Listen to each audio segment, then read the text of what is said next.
there might be difficult situations where you might not be able to hire a architect, and probably you are in some town or you don't want to hire him altogether. And today I'm going to talk about a few ideas through which you can design your own house that will be easier and helpful for a beautiful house which you are dreaming of. These points have come from our number of houses which we have designed, and these small tips will help you to make a beautiful house without hiring an architect. We start with any house with the plot which you might already be having. Today I'm going to take a example of a house which we designed in Dhulia, a small place in Maharashtra, and this was around 45 by 60 feet plot, and this was small plot, and the requirements were as usual: 4 bedrooms with a living room and miscellaneous areas. So when you are designing your house, you should consider, firstly, let's start with the plan. So if this is the plot and you want to develop a house, you will start with the parking. So start with a bubble diagram particularly. So in bubble diagram, what we do is we start with the areas, we allocate each and every function which are required while you'll be staying there. So it could be parking, it could be the living room after you enter through the entrance. Then you might want to connect a kitchen. If possible, add a courtyard to the house, because that will be helpful. Then you add bedrooms over the sides or the back side. So these bedrooms will get privacy. And the miscellaneous areas can have barbecue areas or the play areas for the kids, the garden. So that will be the layout for the ground. And on the upper floor, again, you can add the bedrooms.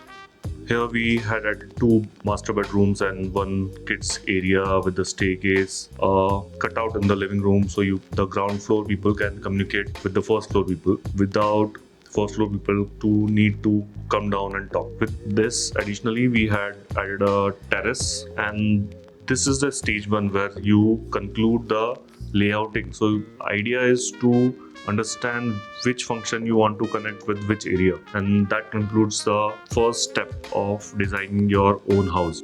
Second, we go into further detail and we start with the detailed planning. So in detailed planning, you actually mark each and every area with the details. Like in parking, you want 1 motorcycle, you might need 2 cars.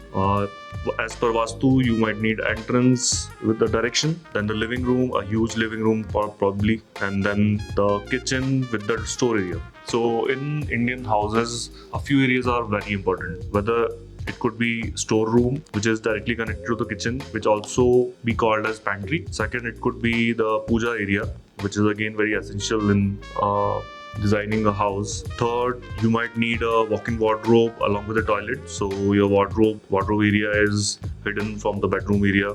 So you enter inside a bedroom and you have walk-in wardrobe, a separate area for the dresser and the wardrobe. And after that, you go into the toilet. So with this, you also might need to add terraces and dry balcony when you are designing something in India.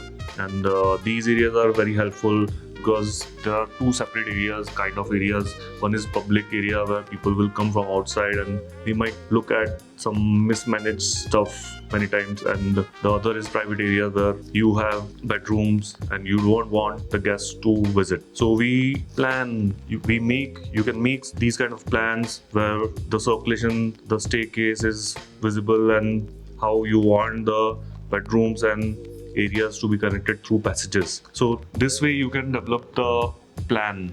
Next stage comes to the elevation. So when you design your house, you have to consider firstly the direction. You observe the site, you see how the sun is moving from east to west, and there might be neighboring buildings. Your neighbors might have already built a bungalow for them, so you can definitely shift your windows now so that your own window is not directly in front of his window. You can shift, so staggering effect is there, and you will have your own privacy with a good ventilation and light inside coming inside the house. And with that, in elevation, you should also consider that you have these levels from the front. So if it's in south, you can add jali so that shade is there. You don't need direct sunlight, which will heat up the whole house, and your AC bill will go up. So to reduce that, you can add jali so that you get light, ventilation, and privacy in addition to this overall effect. And you can also go for canopies or chajjas, extension of canopies, so that you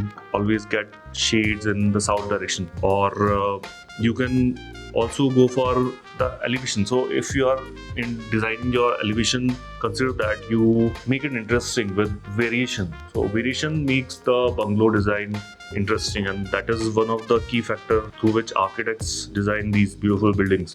When your bungalow is plain, it's flat, it'll look boring. If you can make it, something is coming out and something is going behind, like your lobbies may be behind and kitchen may come outside.